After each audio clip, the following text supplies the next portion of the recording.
Some songs were written in France. Yeah? How come? Why? Our old drummer at the time, who drums on the Pines,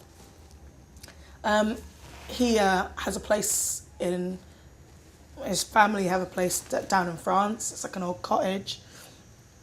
And the idea is essentially to make sure that you don't have like your phone going all the time and that you can concentrate, because the hardest thing is when, as I say, you've got jobs and bills and frickin', you know, your partner's down your ear or whatever, you know.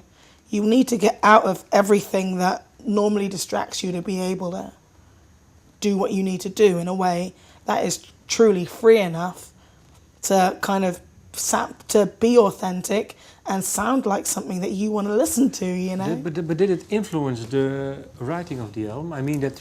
No, that was just a demo place. That was just a place that you go to put down demos. Yeah, but did you actually write songs over there? I think most of them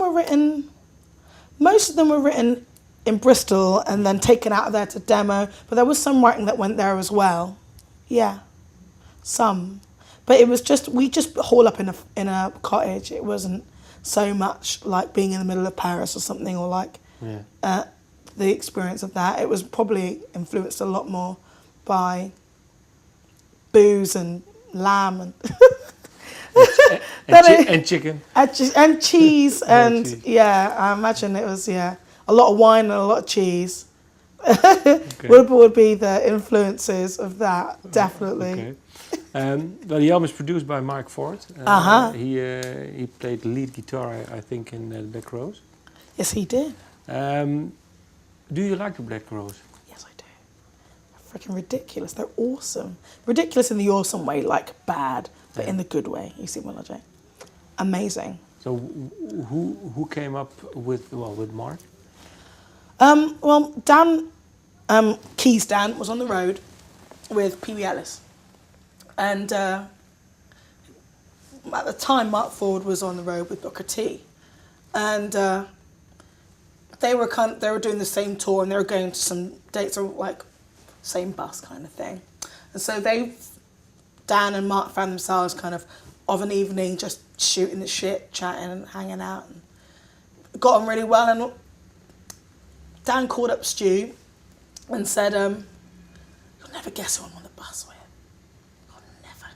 And it's just like, "Who?" And he goes, "I'm on the bus with Mark Ford." He goes, "No, get him to do the record." He's like, "What do you mean?" And I'm like, "Get him to do the record. Have you heard the Ryan Bingham record?" And it's just like, okay. I'll check it out. I'll talk to him about it, blah, blah. So they end up talking about the Ryan Bingham record, obviously. Turns out that he works at this place that he did the record at this place called The Compound. Yeah. And this guy called Anthony Arvizo was the engineer, and they've got like a thing that they kind of take on records together and they do them, and Stu was a real fan of the production, and so he was just like, "We've got to go there. That's the place." It's like we're looking for a place to do the record, to try and find the right kind of environment for it, because we knew what it wanted to be, but you couldn't find the place, and then it was just as if out of nowhere. Bing. And what did he bring to the album, to the sound? That's a long question. In short, a lot. A lot, yeah. Basically, we took the kind of demo versions over, and then he tore them apart, looked at all the bits, and then just did a big old jigsaw. Let's put this bit here. Yeah, we don't need that bit. Let's draw this bit out really long. That bit can go there, and it was that kind of thing, you know, like a real mishmash. And so things like the Pines were really different, you know, and like he gave of himself to make it work in the way that he envisaged, you know. We had our kind of our slow lullabying tempo, and he put some pace into things sometimes, or rearranged things in a way that we wouldn't have seen it, kind of thing. Taking a bridge bit, making it into a chorus bit, or making a chorus bit into a verse bit, and so like and so then with those scenarios, I ended up writing out there quite a lot, taking a bit that was longer and kind of, but making more words to fit that longer structure or whatever. And so, yeah, no, it was just really intense. The first 3 days are really intense. It was very hard to know what was happening. And then once you heard back what had been happening, because your head was reeling kind of thing, and you heard back, then you were like, oh my God.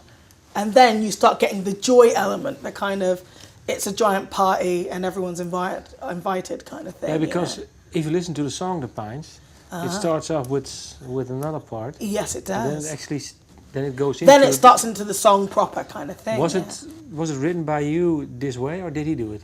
Oh, he did that, yeah. Okay. So yeah. That's an example of... yeah. It's all about, the songs are a bit...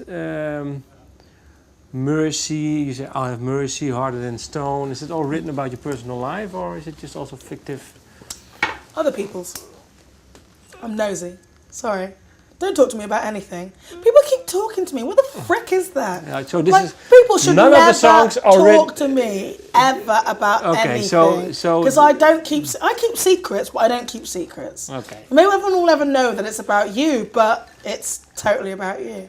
And so I write about myself as well, and like there's always a bit of me in there and my kind of confusion of the scenario, or trying to interpret it, or be it, or me personally actually about me. I write about myself as well, but you know.